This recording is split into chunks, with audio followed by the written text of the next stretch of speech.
Hello and welcome back to the channel. I'm Jay, and if you're a long-time viewer, I owe you an apology. I haven't uploaded for a couple of weeks, and I'm sorry about that. Nothing to worry about, just a bit of life stuff going on. I'm changing jobs for the first time in a decade, which has been quite distracting, and I'm also helping my mother to move house, which has taken up a bit of my free time, although it has yielded a future video around some of the nostalgic finds when I was moving some of my old stuff from her house. Today though is all about my November game pickups. Fewer, I think, in terms of volume than normal. Some of these do go on for quite a long time. This one's a shorter one in terms of content, but I think absolute quality in the bulk of these games. So I'm looking forward to sharing these with you. Let's spin the logo and get stuck into it.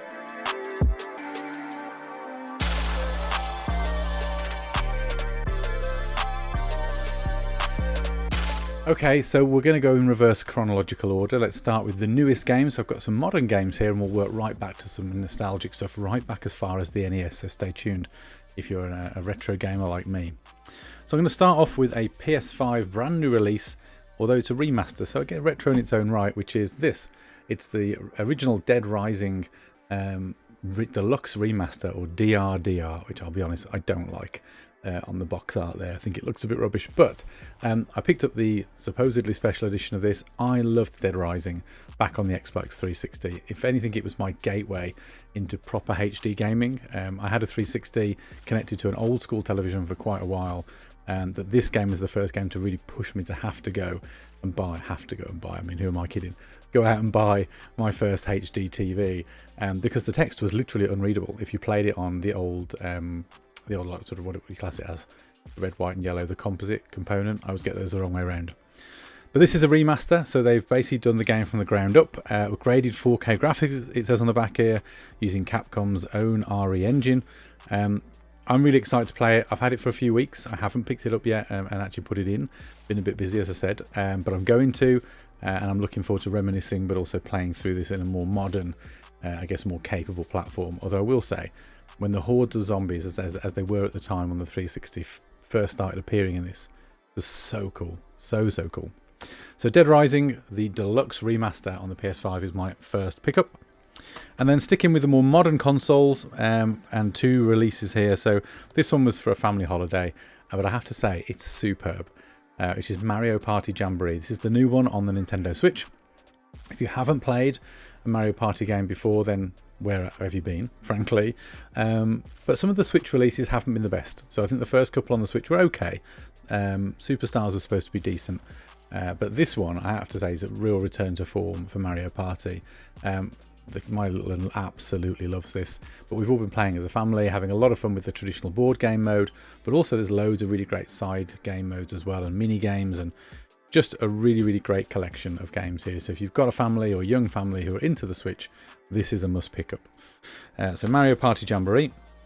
I also picked up, for me, for that same family holiday, which was Cuphead, the limited edition, or the kind of Switch release, which has all the DLC in it. Now I did play a lot of this on the 360, on the Xbox One when it first came out. Thoroughly enjoyed Cuphead. It's a fantastic game. The art style is just superb. The gameplay's hard as nails, but really rewarding when you start to master the bosses. And it's just got an incredible aesthetic, and there's a lot of reward in putting that effort in. I picked it up again because I quite like the idea of having it on physical. I didn't have it back in the day on Xbox One as anything other than a digital download, because it was a sort of arcade style release. But with all the DLC, the full game here, and on such a fantastic console as the Switch from a sort of portability perspective, it's a perfect place to play it, I think. And I picked this up on eBay actually for about £25, so not mega expensive really, and worth having a look at. So we're going to go back a console generation now. We're going back onto the Xbox One. I've got two titles on the Xbox One. One of them was inspired by the game we talked about right at the top there, which was Dead Rising, and it's Dead Rising 4. This is the only gap in my Dead Rising collection, all the way from the 360 to Dead Rising Remaster. Never played 4. Honestly, I bought Dead Rising 3. This is really shameful. I have Dead Rising 3 still on the Xbox One. I got it with my Xbox One, I think around launch. It might have been just after launch. I think it was at launch. And I've never played it. It's still in the box. I've never played it. I will at some point. I promise myself I'm going to go back and play all of my games in some way, shape or form. But I've added Dead Rising 4 to the collection. I believe this was supposed to be pretty decent. It's a return to Frank West, who is the protagonist from the first game. So we'll see if that's any good, but that's kind of completes my Dead Rising collection. And then another one that completes a collection, and another game I've never played, was Batman Arkham Knight. So I played Batman Arkham Asylum, thoroughly enjoyed that on the 360. I picked up Arkham City. I never really got into it. I think I'd kind of had my fill of the game and the style from Arkham Asylum and just didn't need any more of it. But as I'm now a collector, I've got to have these things. So I picked up Arkham Knight. I would like to give this a go. I did enjoy the Batman games, and maybe now is the right time to dip back in. I'd like to know your thoughts in the comments. Do I skip over City and just go into Knight, or is this the one to avoid? I think of the three, this was the one that probably reviewed the poorest. Let me know in the comments. So those are my Xbox One pickups. And now we're going to 360. And not a franchise that I was hugely fussed about at the time, but I was keen to have one in my collection. It's the sort of thing that I'd like to just pop in and play whenever I'm just kind of feeling like having a game, just something casual. And that is Skate 3. So EA produced game. I know that there is supposedly a revisiting of this franchise in the making at the moment, although I think all we've had is confirmation that it exists or is being worked on. We've not really seen anything yet. I actually didn't mind the Skate games. I was never really into Tony Hawk's and those games prior, but I quite like the Skate games. I think by the time Skate 3 had come out, the novelty had worn off for me. I dropped away. So I thought I'd pick this one up instead, play this one as a way to revisit the franchise, but also assuming that the third is the best. Could be wrong. Again, let me know in the comments if I've made a poor judgment there. And then we go back another generation, sticking with the Xbox, which seems to be the theme, and another game I've never played, but I know was incredibly well thought of and remains well thought of, and that is Star Wars Knights of the Old Republic. Yes, KOTOR, how have I never played this game? I don't know. I am a Star Wars fan. I love this sort of stuff. I didn't own an Xbox back in the day. I think this was exclusive to the Xbox and PC back then, which were neither one were platforms I was really playing on. I was a PS2 boy and kind of GameCube then when time allowed. So I've picked this one up. I would like to go back and play it. This one falls into a bucket though where I've got a common challenge in my gaming collection at the moment, and I'd love to know your thoughts on this. As I'm picking games up from my list, I'm trying to find these top games from each console generation, which this is one of. When these games have been remastered or re-released on newer hardware, where is best to play them? Does it vary game to game? So, is KOTOR on the Xbox the place to play it, or is a remastered version actually a better revisit? Remasters don't always mean these things get better. You've only got to look at the GTA trilogy to know that's the truth, because that trilogy port is and remains pretty awful. I know there's been some further updates recently. I've not gone back and looked at it since its launch, but I know it was very badly received. And actually it was one of the Kickstarters for getting me back into collecting the old stuff. But what do you think? Do I play games in the absolute most classic way possible back on the old hardware, or is it better in most instances to play them on newer hardware where they've been remastered or re-released? Let me know in the comments. I'm interested in your thoughts. So Star Wars Knights of the Old Republic, one off the top 20 list for Xbox, and a game that honestly I've probably always had on my I should play list. Probably too long, to be honest, for me, but we'll see. Now, the next couple of games I alluded to as being part of my chase for Metal Gear Solid content when we talked about my Metal Gear Solid collection and going to the Nottingham Game Fair on the hunt for some of these Metal Gear games. Now, at the time, if you've seen that video, go back and check it out if you haven't. I failed. I got there far too late, to be perfectly honest, to the event, and a lot of these games had sold. However, they were in my mind. When things are in my mind, I'm on eBay, I'm on Vinted, I'm trying to find these things. And I actually found these two games together from a collector on eBay. So let's start with the first of the two, and I'll just show you the kind of condition they're in as well. So Metal Gear Solid 2 Substance. Now, if you don't know what the difference is between this and the original Metal Gear Solid 2, this is kind of like the bundled in, all added extras, full game experience. So it basically contains the original Metal Gear Solid 2 game and a bunch of extra stuff. So this has 350 VR missions and 150 alternative missions. You can play through 5 new Snake Tales involving Snake. You can unlock new playable characters in game modes, and then the most ridiculous thing, which I loved this for, was Solid Snake goes skateboarding. So there's a kind of Tony Hawk's esque control scheme, skateboarding experience where you can be Snake or Raiden and you can skate around Big Shell. So Metal Gear Solid, you know I'm a big fan. You can see the big guy in the background. We can get the angle right there. And on my whole shelf of that collection. I obviously owned these back in the day, but had since sold them. What I love about this collection, I'll just try and pop it open and show you. I'll just check the camera feed there so you can see it. It's first of all, it's like a translucent case, which is nice.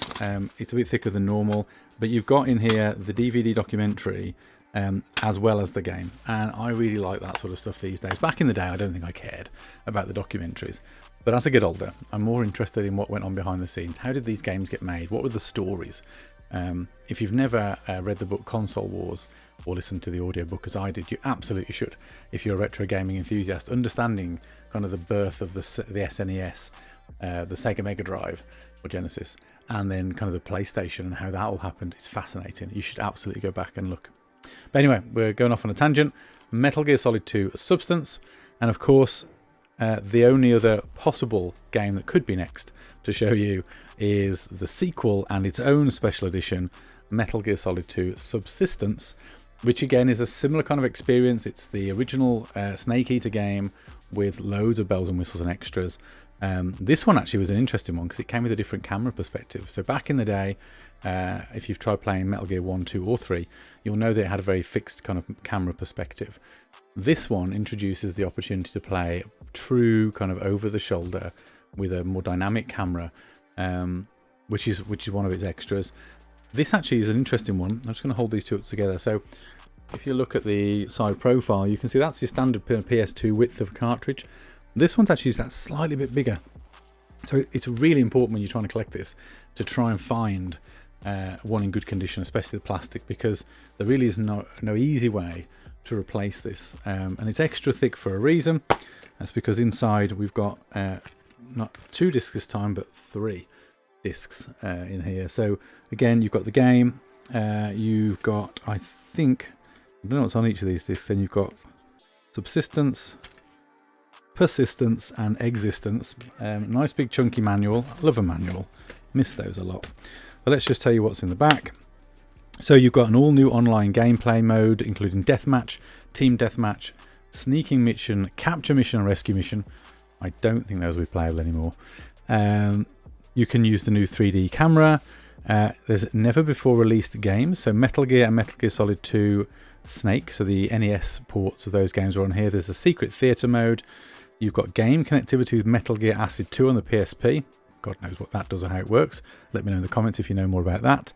And then the special bonus disc Existence, featuring a new recut cinematic scenes from Metal Gear Solid 3 Snake Eater and the MGS4 trailer shown at the Tokyo Game Show 2005. So just love to own these things. Massive Metal Gear fan. That's never going to end. And if I do go back now and get a chance to play these on the PS2, although again, I'm very much torn. I've got the collection on the PS3. I've got the collection on the PS5. And I've probably got the HD remakes on the 360 somewhere. Where do you play them? Which is the best experience? I don't know. Let me know in the comments. So Metal Gear Solid 3 Subsistence. And now we're going even further back. We're going to cartridges. And I've got 2 of these. And then both of them have got a bit of a story. So the first one is actually a Japanese import. So this is Rockman X3 or Mega Man X3. Imported from Japan. No particular reason. I'm not a massive Mega Man fan specifically. I do recognise how good those games were back in the day, and I would like to add some of them to my collection across the NES and SNES specifically. But actually this was brought back for me by a work colleague and friend of mine who went to Japan for an amazing summer experience. And while they were there, I jokingly said, look, there's loads of nostalgic video game stores in Japan. I'd love it if you pick me up an SNES game. I said, I don't care, or Super Famicom, sorry, I should say, given it is Japanese. I don't care what it is, just something that's got a cool art style. I can play this, I've got a converter that allows me to play it, but it's really more just to own this, and I would like to buy more Japanese Nintendo content, although I'd like to go there myself and buy it. So a big thank you, first of all, to my colleague and friend who bought me that, but also a cool thing to add to my collection. So I didn't necessarily pick this one up, but it was picked up for me, and a big thank you for that. And then the last one, Again, this was alluded to in my Nottingham Game Fair video. Not exactly how I intended to get it, but how I came across it was a bit of fun and almost an accident. So I'll show you the game first. It is the NES Snake's Revenge. Now, not exactly renowned for being the best game, I don't think, and maybe a slightly roughly thrown together sequel to the NES game Metal Gear that inspired the series that I love so much. But I really do at some point want to collect this boxed and complete. Likewise, I really want to pick up the first NES Metal Gear boxed and complete. However, I was in my local retro gaming store. That's in Birmingham. It's called Entertainment World. If you've never been there and you live in the kind of Midlands area, you absolutely should go and check them out. Loads of cool stuff. And he's really getting on top of his game now, the owner there, Rob, who's got a fantastic store. So shout out to Entertainment World. But I was there perusing the just plethora of games and toys and God knows what they've got there. And I was just looking through their NES collection, and it was literally just laying a shelf like that, spine out. And all I could see and just caught my eye was the sort of silver sticker from Konami, and then I spotted Snake's Revenge. He had a fair price on it. I think I paid £25 for it. Nothing too crazy. Again, not a major bargain, but about right for what it's worth. He prices very fairly in there. It's actually where I got Skate 3 from as well. So pick this up. Really happy to add it to the collection. I've tested it. It works. I haven't sat down and tried to play it yet. That's one for the future. But Snake's Revenge, meaning that I'm now, I think, fundamentally the only game I'm missing from the Metal Gear Solid collection in terms of original format. I have got it in digital format from various collections. Is Metal Gear on the NES. As I said, I really like to get that boxed, complete with the map and everything. Probably looking at a good couple of £100 to find one in reasonable condition though. Yet to come across one in the store, but when I do, I'll get that. If I can get it on cartridge first like this, I will, but ideally I'd have it boxed. So that's it. Those are my pickups for November. I've got some really good stuff kind of queued up now to talk about in December. As I said, I've got a bit of a nostalgic finds from helping my mother move house, which I think will be really interesting if you're of the 80s and 90s like me. I've also got a bit of a PlayStation 5 glow up video planned. I'm really getting into my PS5 at the moment, and I've been improving my overall experience through some hardware and some software purchases. So I will share more of that in December as well. But otherwise, thanks again for tuning in. Sorry again if you've got this far and you've missed me over the last couple of weeks. Hopefully back now to weekly releases. But I'll see you in the next video.